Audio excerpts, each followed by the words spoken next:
Welcome to UK News Times. My name is John Z. Coover. Let's check the latest news headline. Trump bought oil at $30 last month, today crashing into negative territory. US oil prices crashed to negative territory amid devastating glut. US sanctions on Iran, barbaric crime amid COVID-19 pandemic. Rouhani tells Italy PM. Report says Iran may have replicated Israeli missile downed in Syria. China condemns US, UK criticism of arrest in Hong Kong. That was the headline. We now move on to the news in detail. But before that, there will be a request to like this video. US President Donald Trump bought oil for the strategic petroleum reserve a month ago at $30 a barrel, with US oil prices plunging into negative territory on Monday. Questions were raised about the administration's measure. The US President directed the US Department of Energy to purchase crude oil in mid-March. We are going to fill right up to the top, saving the American taxpayer billions and billions of dollars, helping our oil industry, Trump said at the time. The president, who often brags about his deal-making capabilities, went as far as claiming that he was saving the American taxpayer billions and billions of dollars. Based on the price of oil, I have also instructed the Secretary of Energy to purchase at a very good price large quantities of crude oil for storage in the US Strategic Reserve. Trump said, "We are going to fill it right up to the top, saving the American taxpayer billions and billions of dollars, helping our oil industry, that wonderful goal which we have achieved, which nobody thought was possible, of energy independence." The president is now suggesting that the historic drop in oil prices is short-term, yet asserting that Washington would take the opportunity to further fill up the strategic petroleum reserve. And based on the record low price of oil that you have been seeing, it's at a level that's very interesting to a lot of people, he said on Monday. "We are filling up our national petroleum reserves, the strategic reserves, and we are looking to put as much as 75 million barrels into the reserves themselves. That would top it out. That would be first time in a long time it's been topped out. We had get it for the right price." As of April 17, the strategic petroleum reserve contains 635 million barrels of its current authorized limit of 713.5 million barrels. US oil prices crashed to unprecedented lows Monday as futures in New York ended in negative territory for the first time amid a devastating supply glut that has forced traders to pay others to take the commodity. With a space to store oil scarce, US benchmark West Texas Intermediate for May delivered indeed trading at $37.63 a barrel ahead of Tuesday's close for futures contest, when traders who buy and sell the commodity for profit would have had to take physical possession of it. "It's a contract for something that nobody wants to buy," said Matt Smith of Clipper Data. The remarkable decline comes as the petroleum industry emerges as one of the corners of the global economy made most vulnerable by government shutdowns to limit the spread of coronavirus. The commodity has been further weakened by a battle for market share that raged much of the spring between Saudi Arabia and Russia. The deal announced last week between OPEC and its peers to cut production by about 10 million barrels per day from May appears not to have been enough, while the closely monitored storage capacity at Cushing, Oklahoma, has almost full as of Monday morning. It's a dump at all cost as no one wants delivery of oil with crushing storage facilities filling by the minute. Executive Stephen Innes said. It hasn't taken long for the market to recognize that the OPEC deal will not, in its present form, be enough to balance world markets. Still, Smith noted that Monday's negative price only affects oil deliveries due to its day. US oil futures for delivery in May also fell sharply by 18% but finished at $20.43 per barrel. President Hassan Rouhani has described the US sanctions against his country amid a coronavirus pandemic as a barbaric crime, urging European countries to stand up to such inhuman measures. President Rouhani said on Monday that the US pressures on the Iranian people are more inhuman than ever at a time when the entire world is gripped by the coronavirus pandemic.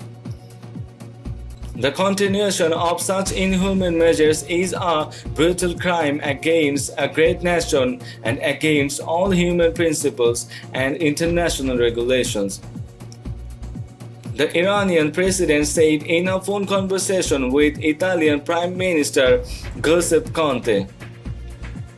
Rouhani also pointed to the US opposition to the International Monetary Fund's granting of a loan to Iran amid the COVID-19 outbreak and called on European countries to stand up to the US violation of international rules and regulations. We expected European countries, especially Italy, to take appropriate stance against such violation of the rules in these difficult circumstances. In noted. President Rouhani further expressed sympathy with the Italian nation and government over the toll COVID-19 has taken on the European country and said that countries cannot overcome this difficult crisis alone without each other's help. We can harness the virus if we help each other and share our experiences, the president said, expressing Tehran's preparedness to transfer to Rome the achievements of Iranian knowledge-based companies in the fight against the virus. Conte, in turn, expressed his sympathy with the government and people of Iran, saying, "Your problems are well understood by us because we are both gripped by a common problem." He also welcomed the exchange of common experience between the two countries in the battle against the contagion. In a separate phone call with his Azeri counterpart Ilham Aliyev on Monday evening, President Rouhani expressed Iran's readiness to transfer its experiences in the fight against the virus to neighboring and friendly countries, especially the Republic of Azerbaijan. We are ready to provide the friendly country of Azerbaijan with the equipment needed to fight coronavirus, he noted. Aliyev, for his part, hailed Iran's success in fighting coronavirus, adding that the Islamic Republic of Iran has a strong health system and we welcome Iran's experience in the fight against coronavirus. The overall trend of COVID-19 infection and fatality in Iran has shown a downward movement in recent weeks. As a result, Iran has eased some restrictions triggered by the coronavirus contagion, allowing low-risk businesses to reopen following weeks of closure with the aim of slowing the spread of the virus while providing relief to businesses and wage earners. A Russian aviation news outlet says Iran may have replicated an Israeli missile that was shot down in Syria, citing a video of the test of new Iranian anti-tank missile. Aviapro reported that the new missile seems to resemble one of the Israeli projectiles that were downed by the Russian electronic warfare system during an attack on Syria. The report added that the downed missile was later successfully removed from the country by Iranian intelligence service and was studied and completely copied. The news outlet shared a video that showed the accuracy of the Iran copy an Israeli spike missile in hitting its target. Iranian authorities have repeatedly said that the country's missile program has not been established for non-conventional purposes and it's only meant as part of the country's deterrence capability. Iran holds the very first ranking in the field of missile technology among West Asian countries. According to a commander of the Islamic Revolution Guards Corps (IRGC), today we rank first in the missile technology at the regional level and are placed among the few global powers in this regard. Brigadier General Amir Ali Hajide, commander of Aerospace Division of the IRGC, said last August. In June, Major General Hossein Salami, the chief commander of the IRGC, said Iran had managed to change the balance of power in its favor by harnessing the technology required for manufacturing ballistic missiles. Salami said the Islamic Republic acquired the know-how 12 years ago while trying to prepare its defense against the United States aircraft carriers. China's foreign ministry has condemned recent remarks by a Western official who criticized the arrest of several protest organizers in the Chinese territory of Hong Kong.